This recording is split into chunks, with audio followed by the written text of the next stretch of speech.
Welcome in, everybody, to another episode of The Take. I'm Jackson Burleson, your host of this absolutely magnificent show. And first of all, please hit the subscribe button, like this video, like it a lot, okay? Make sure to love it. I don't even think they have a love button, but make sure to love this video, like it, comment, and also share and hit the notification bell. We need this podcast to keep going up. We have to keep discussing about some of the craziest things in sports because we actually got a lot to go over today. We've got a lot to go over today. And the national championship is a moment in college basketball, college sports that no person a part of that team is ever going to forget. And Gator Nation, that whole entire Florida team will never forget winning a national title. I mean, you can't forget things like that. And the way they did it was absolutely magnificent. Third largest comeback in national championship history. This Florida team was down by 12 in the second half. They came back. They were resilient. They didn't have the greatest night ever out of Walter Clayton Jr., who has been on fire in this tournament. On fire. Before this national championship game, he had back-to-back 30-point games. Back-to-back. And in this game, he didn't even have... He literally had 2 points with around 10 minutes to go in the second half. He was 1 for 7 at one point. But the thing that just absolutely wows me about this guy is he shows up at the end of the games.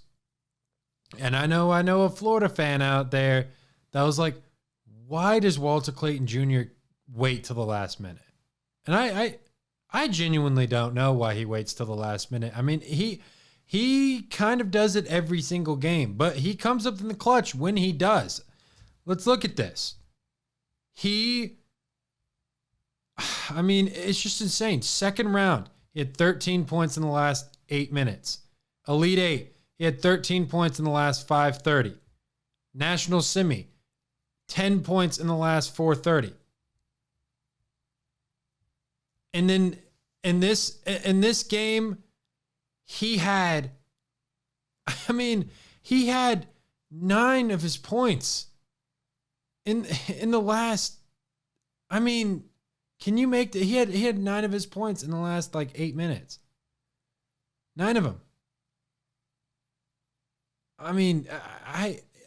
If I was a coach, I'd be stressing. I'd be like, dude, where are you at? And some of the shot selection for him was poor.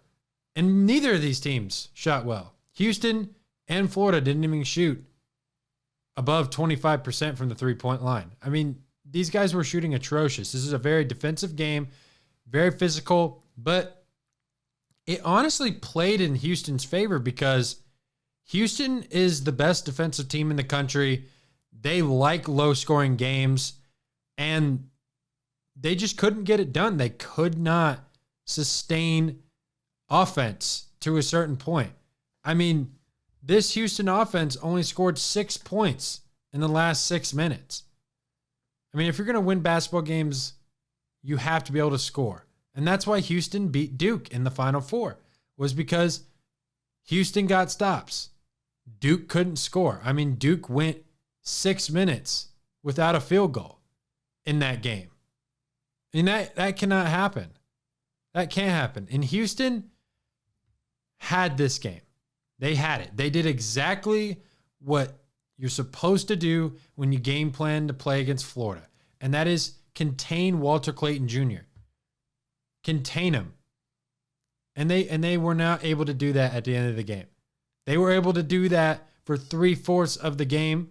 But after that, the rest was history. And this Florida team is, they're really good. They have a lot of offense. They have a lot of length. That's why they're the best team in the country. That's why they're national champions. They're the first school in NCAA history to have 3 national championships in basketball and football. So they're doing something right here. They're doing something right. And this is their 3rd national title. 3rd national title. I mean, they joined UConn as the 2nd team with 3+ national titles in the last 20 years. I mean, UConn is an historic program. They've figured out ways to win, and they've done this. I mean, they're one of the only teams to beat a national champion, defending national champion, and win it all. All the other teams before them lost. So we haven't seen this in a long time. We haven't seen it. And I do think that this Houston team just got overwhelmed. And like I said it in the past, they just didn't have enough offense. They only had one guy in double figures, and that was LJ Cryer. You got to have some balance in your scoring. And they also had a chance to win the game at the end. They had the ball down 2. They were not even able to get a shot off because Emmanuel Sharp traveled. He was going to travel if he picked up the ball. But I mean, Calvin Sampson said in his press conference, we at least got to get a shot up. And in that situation, you do. But I mean, great defensive possession by Florida. Great defensive possession. And Todd Golden, he now becomes the youngest head coach to win a national title since Jimmy V. NC State, 1983. I mean, a lot of history was made last night. And Todd Golden, the head coach of Florida, he talked about how his team came through in some of the toughest moments in this game and in this tournament. Take a listen.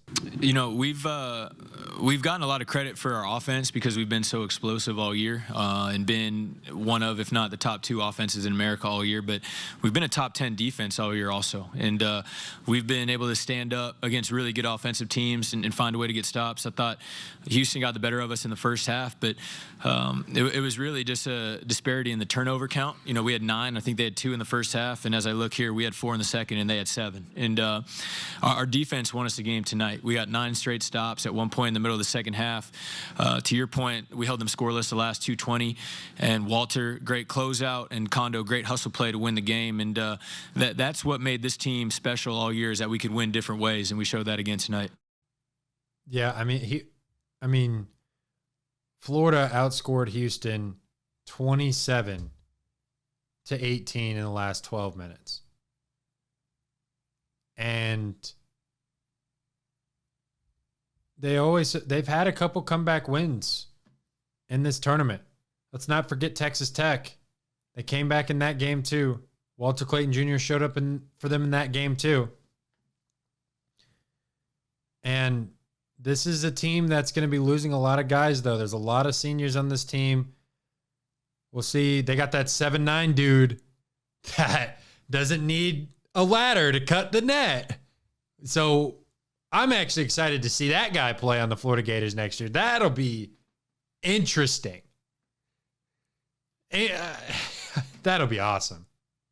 I mean, Florida is just, they're just such a well-rounded basketball team. I mean, all year, all tournament, when they played against Auburn, when they beat them twice this year, and they were arguably the best team in the country all season long.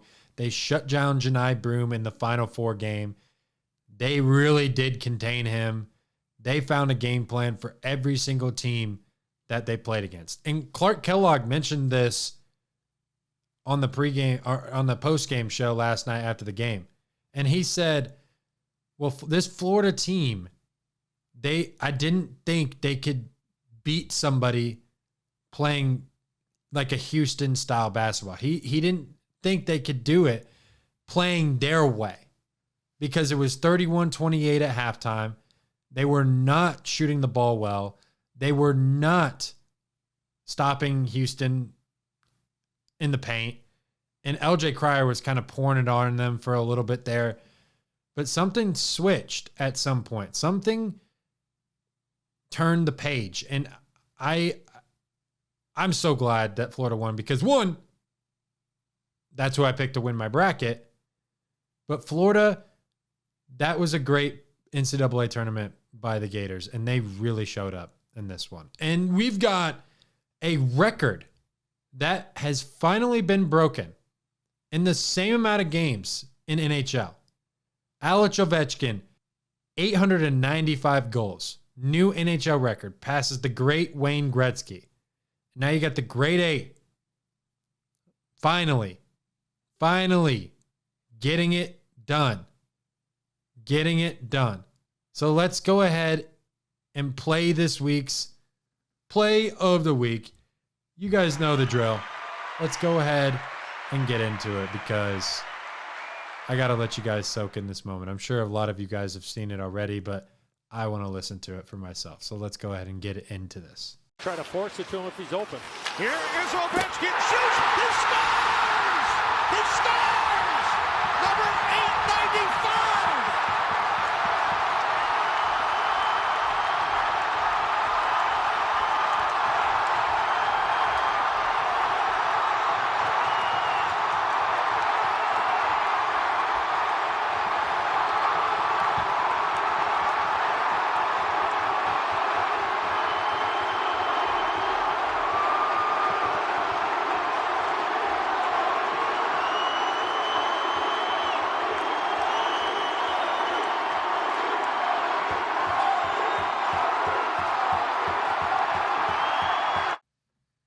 I just love how happy everyone is for Alex Ovechkin. They were playing the Islanders in New York, and they gave him all the cheers and everything. I mean, that's a great way to see history get made. And I just like the respect that Alex Ovechkin has because he wasn't about to break the record on an empty net like he could have in their previous game before this. And I really don't think a lot of people were thinking that Alex Ovechkin was going to be able to get the goal record this year because a lot of critics, including myself, were saying he's too old. He's slowing down. He's not going to be able to do it. I mean, this man has 42 goals this year. It's 4th in the NHL. And the Washington Capitals have the most points in the Eastern Conference, and they have the second most points in the NHL at 107. I mean, they're putting up an historic year. They could contend for a Stanley Cup title. I mean, they really could. And they're riding this momentum that Ovechkin has after getting this record. And Wayne Gretzky, he's there. He's there in New York, ready to congratulate Ovi. And Ovi just respects Gretzky so much. He wants him to be a part of that moment too, because Gretzky said when he was chasing the record, Gordie Howe was at all of his games and made sure to congratulate him, and he wanted to do the same. And I love how, one, Alex Ovechkin respects all the guys that came before him, and two, Wayne Gretzky respects the future of hockey. I mean, that's important to keep a sport. It's important to keep a sport's history intact. You need people like that. And I just think that this has just been a dream season for Alex Ovechkin. He could possibly get his second Stanley Cup this year. Where does this put him in the GOAT conversation? I think he's easily top 5 all time. I mean, you could make an argument top 3. I mean, he's got the goal record. It's a very valid record. He got it in the exact same amount of games Gretzky did. It's pretty special to see a guy also play for one team his entire career and break it with that team. I mean, he's been a Capital his entire NHL career. And I mean, he's got a stacked resume. He's led the NHL in goals 9 times, 65 goals in the 2007-2008 season. That's a career high for him. said 20 20-goal seasons, 19 30-goal seasons, 14 40-goal seasons, 50 9-goal seasons. I mean, I just, and the thing that's like hilarious about this whole thing is Ovechkin cracked open a beer after the game to celebrate. No, they didn't win the Stanley Cup, but you got to celebrate the small things in life, and you got to appreciate those things. And they stopped this game for like 25 minutes for a whole ceremony. And that's the thing that's crazy is like, how do you go back from, okay, I just made history. No one has ever done this. And then, okay, let's go win a hockey game. Let's go win a hockey game. And that's a tough transition. But I mean, Pat McAfee said this on his show yesterday, and I completely agreed with what he said. He said, well, at least, the Capitals can go into the playoffs and not have to worry about breaking the record, and they could just focus on winning hockey games. And I think that'll make this Capitals team very dangerous when it comes playoff time because they don't have this looming over their head. And I think a lot of people thought Ovi was going to take a long time to get this record, even one more season after this year. But he's had a very good season, a very good season. I think he's got a lot of hockey left in him. And no one thought that the Capitals would be as good as they are this year. No one did. The Capitals have kind of flown under the radar all season long when it comes to the NHL. And they're highly regarded, in my opinion. They're young, and they got a veteran like Ovechkin that can help this team win. And that's what I like about this team. I really do think there is a chance that this team could really make a run for a Stanley Cup final. And Ovechkin is also the NHL's all-time leader in power play goals with 325 and overtime goals. He passed Jaromir Jagr for the most winning goals after tallying his 136th last Friday. I mean, definition of clutch. If Alex Ovechkin is not a top 3 player in NHL history, I don't know what we're talking about here. He does have one cup, but I feel like his numbers really do matter when it comes to the GOAT conversation. I don't think he's better than Gretzky, but he is an all-time great. He's an all-time great. Definitely the best player in his generation, for sure, in my opinion. Definitely. Okay, just a quick interruption in the pod. Make sure to hit the subscribe button, please. Hit the notification bell. Share this video. Comment what you guys think about takes so far. And also, just keep watching these videos. I really love making these podcasts for you guys. Give me feedback. What can I do better? What content do you guys want? Let me know in the comments. But let's go ahead and get right back into the pod. I mean, Gretzky even said, like, the first 500 goals are easy, but it's the next 500 is when you're getting a little bit older and your body's a little bit worn down. The travel and the physical part of the game catches up to you. That's what a lot of people were talking about when they said, oh, Ovechkin may take him a little bit longer to get it. That's what people were talking about. But let's go ahead and move on to JB's picks, courtesy of DraftKings. Now, we got some picks, or we have a pick, and it's NBA. We're going to get into some NBA. The playoffs start next week. I am stoked about these NBA playoffs. I can't wait. I can't wait for NBA playoffs to start. Let's go. Let's get this thing rolling, dude, because we have got the LA Lakers beating the Boston Celtics in the NBA Finals plus 3,000. You can go bet on that. That's crazy. But I think the Celtics are the best team in the Eastern Conference, and I think the Lakers are the best team in the Western Conference. I think those two teams are bound to meet up. It's going to be Lakers-Celtics for the first time since 2010 in the NBA Finals. And we all know what happened the last time that the Lakers and Celtics met in the NBA Finals. And the Lakers won it. And the Lakers got Luka and LeBron. And after I saw the Lakers just destroyed the Thunder last night. 126-99, 27 points, 55% from the three-point line. Luka had 30.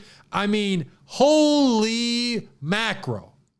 This team is nothing to mess around with. And I like this small ball lineup. Jackson Hayes is a good center, in my opinion. I think he's a good lob threat as well because you got LeBron and Luka that can pass the ball.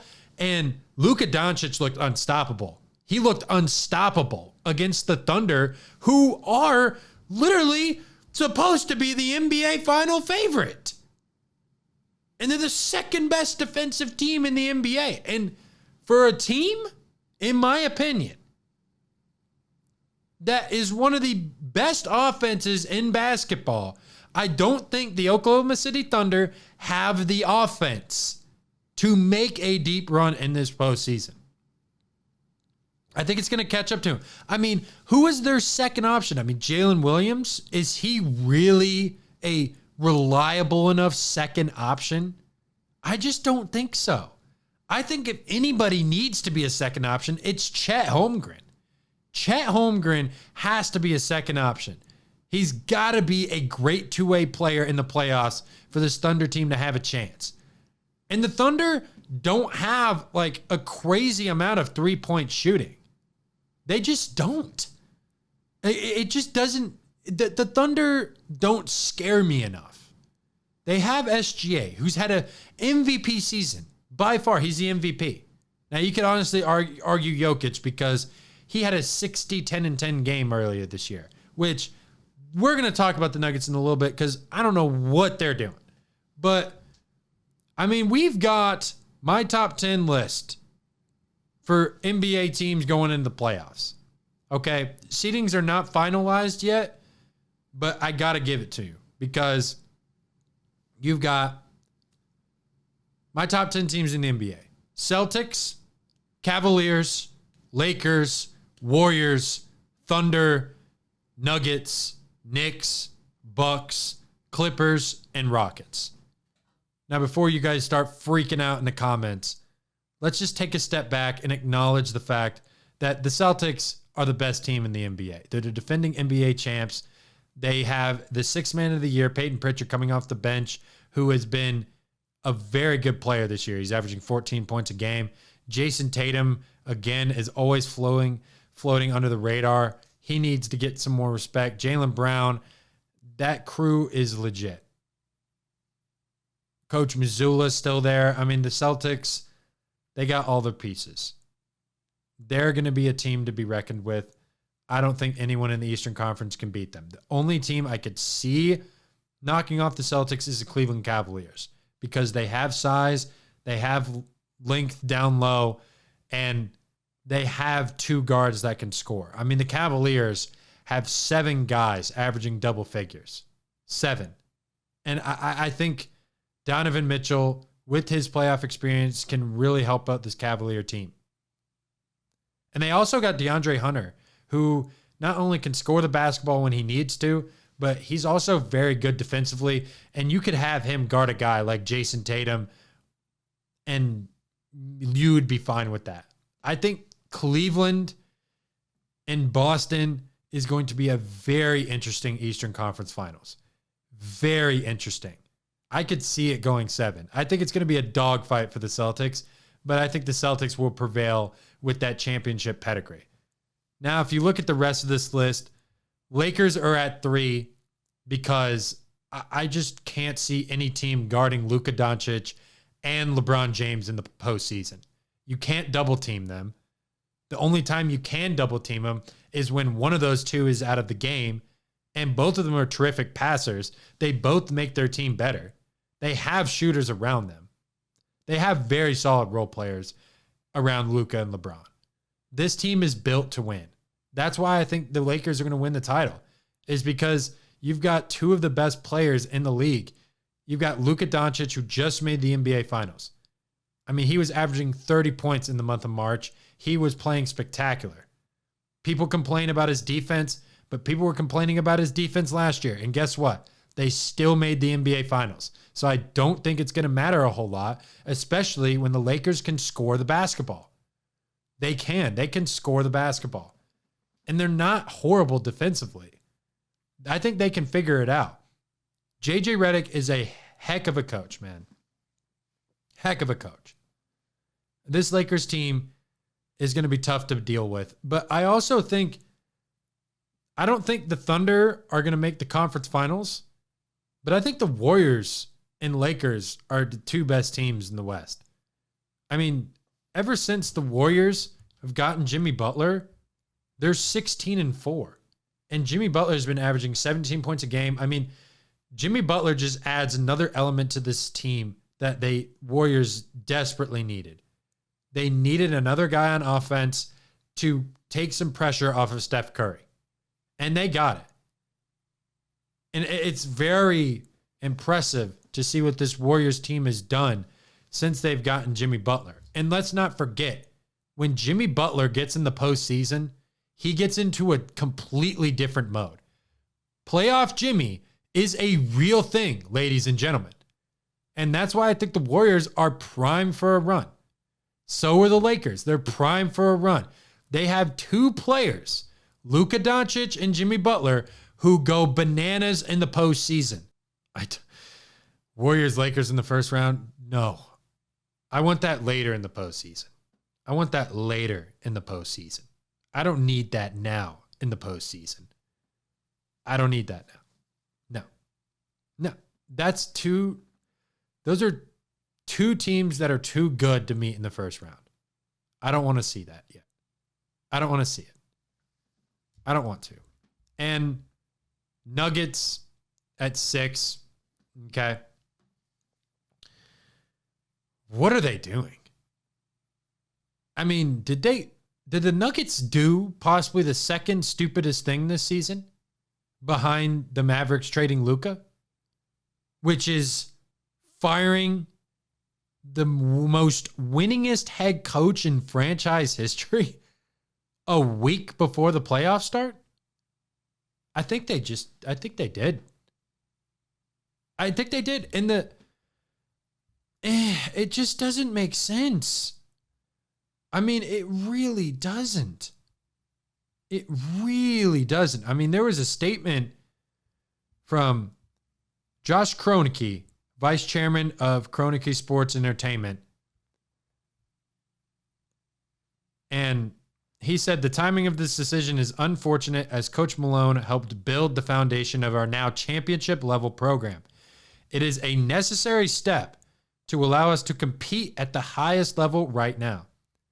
First of all, how does that help you compete at the highest level right now? You guys are a top 5 seed in the West. What are you guys doing? I mean, has it really been this bad? I mean, maybe you guys have lost some games that you shouldn't have lost in the last couple of weeks. Timberwolves is definitely one of them. But is that really enough? I mean, Michael Malone just won a championship 2 years ago. 2 years ago. And it's not like they're plummeting. It's not like they're in the play-in. I mean, wait till after the season. Now you got the whole locker room stirred up. Now the Nuggets won't make a run. Any chance the Nuggets had of making a deep postseason run, I think it's gone out the window. It's gone out the window. I mean, I don't understand how this. And then he also said this decision was not made lightly and was evaluated very carefully, and we do it only with the intention of giving our group the best chance at competing for the 2025 NBA championship and delivering another title to Denver and our fans. So he basically said the same thing twice, and he just pretty much said a bunch of BS that makes no sense. It's basically what he just said. He basically just said, you know what? This was a tough decision, but this is the best move moving forward. One, that's a PR answer. You have to say that. And two, it's not the best decision moving forward. What did Michael Malone do wrong? What did he do wrong? I mean, he's been there for 10 years. You guys hired him in 2015. He turned that franchise around. He turned them around. He won you guys your first NBA championship. Your first ever. I mean, what are we doing? Like, jeez, man. Like, how dumb can these executives be? I mean, it's just insane. You've also got the MVP. You could argue Nikola Jokic wins MVP. He won't, but you could argue. He's going to have voter fatigue this year. That's just how it works. But, I mean, I don't know. And you got an interim head coach stepping in at possibly the worst time in the season. If you're going to fire this guy, at least have a good reason why. He's doing this in the locker room. He's not behaving correctly. Like, there's got to be some, like, you owe it. You have to think there's more than just this. Well, we thought this is the best decision moving forward. Like, did he hurt somebody? Like, did he do something? Like I just, like, you got to have more of a concrete reason than just that. It's just stupid, man. And then let's go to 7. The Knicks. I think this is a pretty quick take. I mean, I think the Knicks are going to get ran into the ground. They've had players complaining about minutes. They are going to be so exhausted when they get to the postseason. And I just don't see them making it past the second round. I just don't. They're going to be tired because Tom Thibodeau doesn't know how to manage his minutes. He doesn't know how to manage his players throughout an 82-game season. I mean, Mikal Bridges, a guy who hasn't missed an NBA game ever in his entire career. And he also has the longest consecutively played games in NBA history. He was complaining about minutes. So you have to help your team a little bit. Rest them. Simple as that. Simple as that. I mean, they have good players. But Jalen Brunson, he's been injured. He's been banged up this year. He seems like he's always banged up. And then the Bucks. I mean, they're in here, but I'm honestly tempted to move them lower because I just don't know about this Damian Lillard health thing. I heard he's going to resume basketball activity soon, but I don't know. Damian Lillard concerns me with those blood clots. I mean, blood clots are no joke. I mean, as a Heat fan, I saw Chris Bosh's career literally end because of blood clots. And we don't know what's going to happen with Victor Wembanyama's career because of blood clots. I hope his career is not over. So blood clots are a serious matter, and I really don't know what that's going to look like for the Bucks or how he's going to be when he comes back, because that's a pretty big deal. And his conditioning is definitely not going to be there. He's definitely going to lose his conditioning because you can't do anything basketball related. You can't even really exercise when you have a blood clot issue. And then the Clippers, they've flown under the radar. I'd probably move the Clippers and Rockets above the Bucks and put the Bucks at 10, because when you've got Giannis Antetokounmpo, you kind of have to put the Bucks at 10. You kind of have to put them in the top. But you could substitute the Pacers in there. That's another team you could put in. They did make the Eastern Conference Finals last year. They've been playing good basketball as of late. They've been clicking. But the Clippers, they've only had Kawhi. They haven't even had Kawhi Leonard for the whole season. And they're still 46 and 32, fifth in the West. I mean, they always figure it out. And James Harden's probably having the most efficient year of his career. He's fifth in the league in assists. He's really just been a difference maker when it comes to just distributing the basketball. He's also taking good step back shots. He's being smart. And this is the type of James Harden you need when you're trying to make a run for an NBA championship. And I think also Zubac has just been such a big weapon for this Clippers team. I mean, he is definitely a top 5 center in the NBA, and he's 4th in the league in rebounds. And then you got Chris Dunn, who's 5th in the league in steals. So, I mean, I think if you give the Clippers a healthy Kawhi Leonard and they're healthy, they could really make some damage. A healthy Kawhi Leonard could get you to the Western Conference Finals and could get you to the NBA Finals. I don't think it's going to beat the Los Angeles Lakers or the Golden State Warriors if you meet those teams in the conference finals. But, I mean, if the Clippers play the Thunder in a series, I could easily see the Clippers winning that in like 6 or 7. Easily. And then let's go to the last one, the Rockets. I mean, look, I like the Rockets. I think they're are a good young team. They are well coached by Ime Udoka. I just think they're going to run into a team that just has. I just think they're going to run into a team that has a little bit more offense, and they're not going to be able to deal with it. They also have a lot of guys that don't have experience in the postseason, even though they have Fred VanVleet, Dylan Brooks, guys like that. But I just don't think they have enough experience. They're kind of like the Thunder. Even though the Thunder have a little bit more experience, I just don't think the Thunder have enough offense. I think the Rockets honestly have a little bit more offense, but their defense is really good. And they also rebound the ball really well. They're first in the NBA in rebounds. So, I mean, they have a lot of, Sengun's really good. Jalen Green. I mean, they have players, but I don't know. Second seed in the West, it just seems like it's bound to collapse for the Houston Rockets at some point. It just does. It just does. I hate to knock young teams for no experience, but experience matters. If you know how to win in the playoffs, it just takes you a long way. But there's a lot of promise when it comes to the NBA in this postseason. I'm excited for it. I can't wait for it. Let me know in the comments who you guys think is going to win the NBA championship.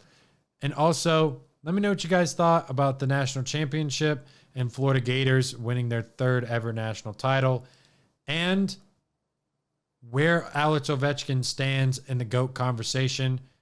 But I'm Jackson Burleson, of course. Make sure to hit the subscribe button, like this video, comment, and also just make sure to share it with anybody you can because we need this podcast to get out.